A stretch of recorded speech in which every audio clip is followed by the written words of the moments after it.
El Atajo, San Pablo del Monte. Esto que te voy a contar me sucedió hace casi un año y trato de no pensar mucho en ello porque me empiezo a hacer telarañas en la cabeza al tratar de entender por qué nos tuvo que suceder a nosotros. Yo vivo en San Pablo del Monte, allá por el volcán de la Malinche. Ahí conocí a Mayra desde que íbamos a la primaria. Pero no fue hasta cuando pasé a segundo año de prepa cuando me atreví a hablarle. Me gustaba mucho, era la más bonita de la escuela. Imagínate cuando me enteré que yo también le gustaba. Eso me lo dijo Samuel, mi mejor amigo, quien esa vez me pidió que lo acompañara a darle un regalo a Julieta, su hermana. Su hermana que estaba con Mayra, ahí nos presentaron. Recuerdo que mi amigo me codió para que le invitara a salir. Ahí mismo nos pusimos de acuerdo para ir por una nieve a los portales, y a partir de ese día nos hicimos novios. Compartíamos algunas materias, y en nuestras horas libres nos buscábamos para estar juntos, y después de clases la iba a dejar a su casa.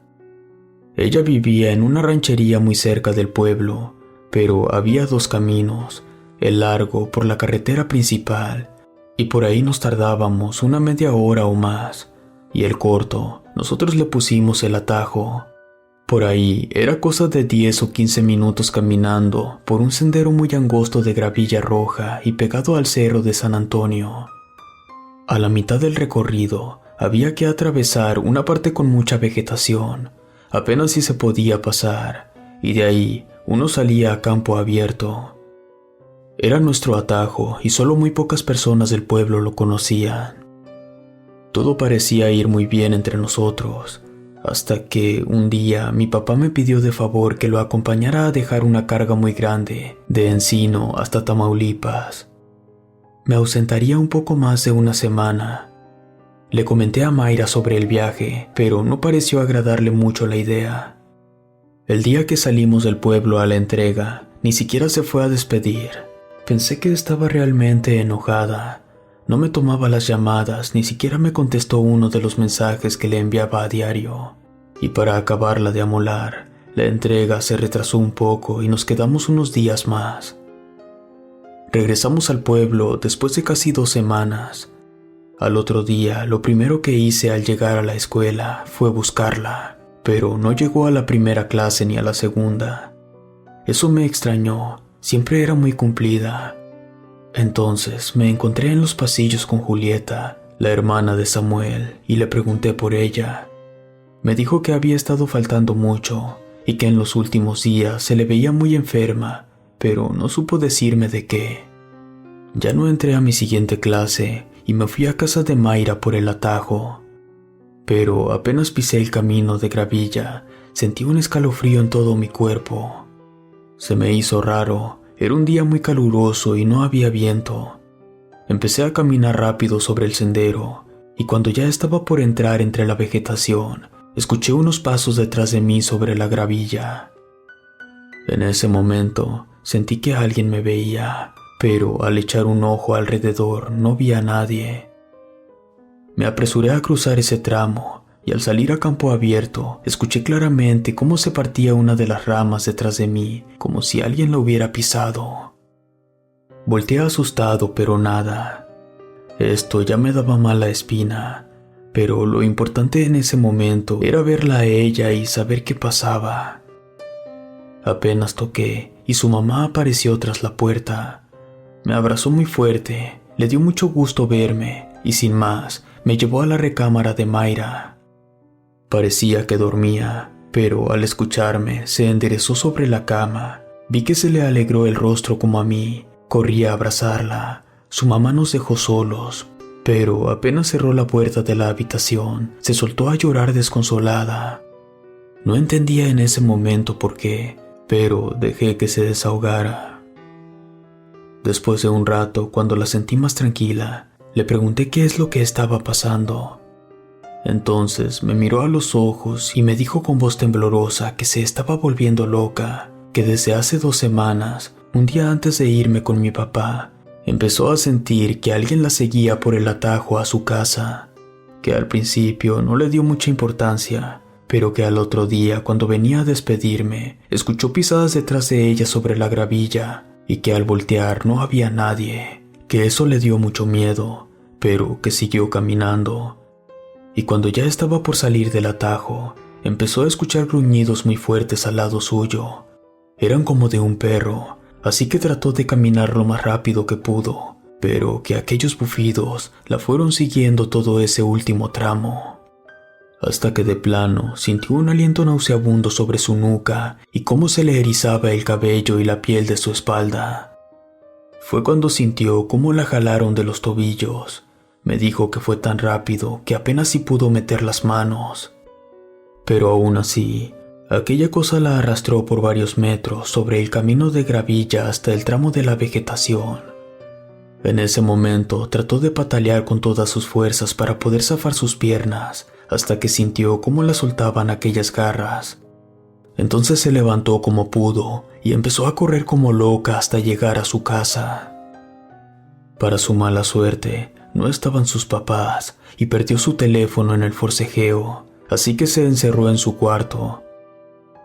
Al paso de un rato, ella seguía muy alterada y llegaron sus papás, pero por su estado, me dice que ella no sabe por qué no les quiso comentar nada, pero que esa misma noche empezó a tener pesadillas con aquella cosa que la persiguió en el atajo. En el sueño, su cuerpo no era muy pesado y sus piernas se hundían hasta las rodillas en la gravilla, y sus propios gritos no los podía escuchar. Y al querer zafar sus piernas, le caía aquel animal encima que le enterraba sus garras en el cuello, y es ahí donde despierta llorando y gritando. Desde entonces que no podía dormir, porque cada vez que cerraba los ojos volvía a soñar con lo mismo una y otra vez. Sus papás la habían llevado a varios médicos del pueblo, pero que ninguno les había podido explicar qué le estaba pasando. Ya no pudo seguir contándome y empezó a llorar otra vez. La abracé muy fuerte y le dije que buscaría la forma de ayudarla. Me quedé con ella toda la tarde y la vi un poco más animada. Ya cuando empezaba a anochecer, se fue quedando dormida entre mis brazos. La recosté suavemente y me quedé todavía otro rato. Cuando salí de su casa ya había oscurecido y me dirigí al atajo. Pasé por los campos y me metí entre la maleza. Ya llevaba unos cuantos metros avanzados cuando escuché un resoplido sobre mi cabeza que hasta me sacudió el cabello. Me quedé paralizado y levanté muy despacio la cabeza hacia arriba. Entre la vegetación sobresalía la cabeza de aquel animal. Tenía el hocico abierto, podía verle sus colmillos enormes y sentir su baba escurriendo sobre mi cara. Intenté echarme a correr, pero apenas di unos pasos cuando sentí que me clavaba una de sus garras en mi pierna y me jalaba hacia el camino de gravilla. Yo estaba aterrado y no sabía qué hacer, pero al levantarme sobre el sendero, me rasgó la playera y quedó al descubierto una medallita de plata de San Miguel Arcángel que me había regalado mi abuela. Aquella bestia se quedó escondida entre la vegetación y lanzó un fuerte bufido. Yo temblaba de miedo. Me levanté como pude y me eché a correr. Al llegar a casa le conté a mis papás lo que me había pasado. Al principio sentí que no me creyeron, pero cuando vieron la herida que tenía en la pierna, me llevaron al médico y después fuimos con mi abuela que vivía al otro lado del pueblo. Cuando le conté lo de Mayra y lo que me había pasado hace unas horas, me dijo que aquel animal era un nahual. Mis papás se pusieron muy serios.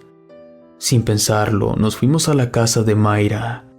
Mis papás trataron de explicarle a su mamá toda esa situación para que le permitiera a mi abuela que le hiciera una curación, ya que el nahual, al parecer, le estaba haciendo brujería.